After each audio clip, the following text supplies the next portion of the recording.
مسلم نے یہ سوال کیا ہے کہ آپ لوگ قرآن پڑھتے وقت کیوں ہلتے ہو؟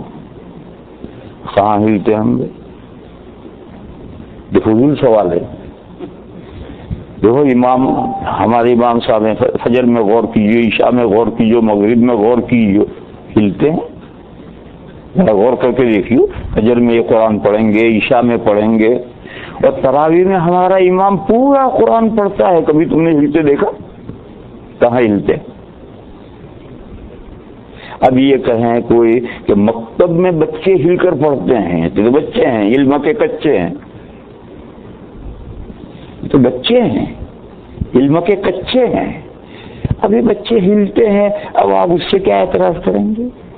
بچے تو کچھ بھی کرتے ہیں.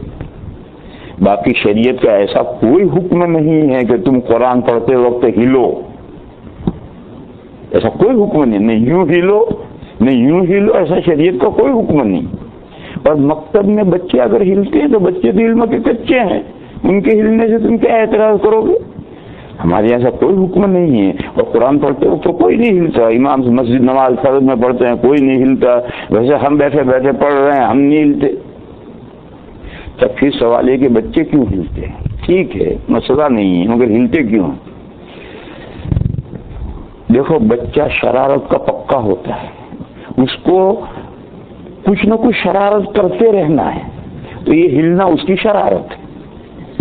اور زبان سے سبق یاد کر رہا ہے اور ہل بھی رہا ہے تو شرارت بھی کر رہا ہے اور پڑھ یاد بھی کر رہا ہے.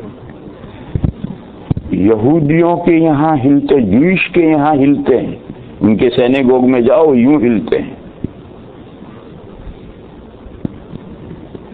ہمارے ایسا کوئی حکم، ایسا ہلنے کا کوئی حکم نہیں، لہذا اعتراض فضول ہے. اور کوئی ہلتا ہے تو غلط کرتا ہے، ہلنا کوئی ضروری نہیں، شریعت کا کوئی حکم نہیں. ہاں ایک مولانا صاحب ہلتے تھے، ایک مولانا صاحب نماز پڑھاتے تھے، الحمدللہ رب العالمین الرحمن الرحیم. تو کسی نے ان سے پوچھا کہ مولانا صاحب یہ کیا کر رہے ہیں؟ کہنے لگا حدیث میں آئے ہیں. کون سی حدیث ہے بھائی؟ کہنے لگا حدیث میں آیا ہے کہ من ام منکم فلیخفف، جو تم میں سے امام بن کر نماز پڑھائے تو چاہیے کہ وہ ہلکی نماز پڑھائے.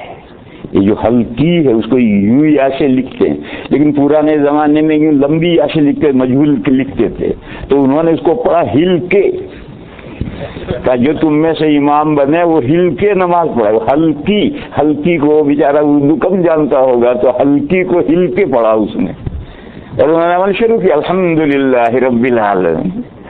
تو ایسا کوئی امام ہو جس نے اس حدیث کو، یہ لطیفہ نہیں ہے، یہ واقعہ ہے.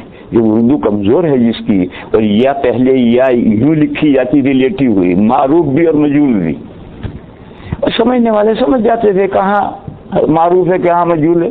اب تو مجہول یوں لیٹی ہوئی لکھتے ہیں اور معروف مٹکے کی طرح یوں لکھتے ہیں.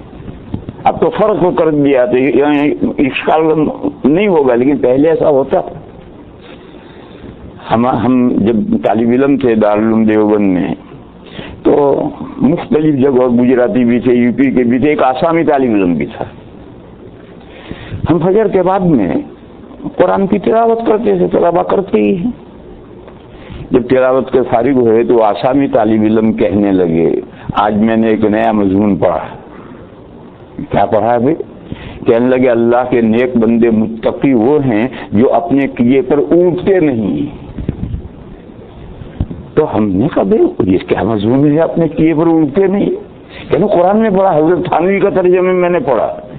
ارے اللہ لکھا تو وہ آیت نکالی اس نے، ولم یصروا علی ما فعلوا، اپنے کیے پر اڑتے نہیں. ولم یصروا علی ما فعلوا، اپنے کیے پر اڑتے نہیں. اس نے پڑھا، وہ تو بنگالی تھا، اس نے لکھا کہ اپنے کیے پر اڑتے نہیں ہیں. تو کہ اچھے بندے وہ ہیں جو اپنے کیے پر اڑتے ہیں، اور دوسرا مسئلہ نہیں. تو ایسی حماقتیں کرتے ہیں لوگ. باقی مسئلہ سمجھ لو کہ کوئی ہلنے کا کوئی حکم نہیں. البتہ ایک تجربے کی بات ہے، وہ یہ ہے کہ بالکل یوں بت بنے ہوئے پڑھتے رہو گے تو تھوڑی دیر کے بعد میں دماغ تھک جاتا ہے. تو یہ تھوڑا سا یوں ہلیں تو دماغ پر بوجھ نہیں پڑتا ہے. چنانچہ بعض لوگ تلاوت کرتے ہیں تھوڑا تھوڑا ہلتے ہیں تاکہ دماغ بوجھل نہ ہو جائے. باقی شریعت کا ایسا کوئی حکم نہیں ہے کہ ہل کر پڑھو.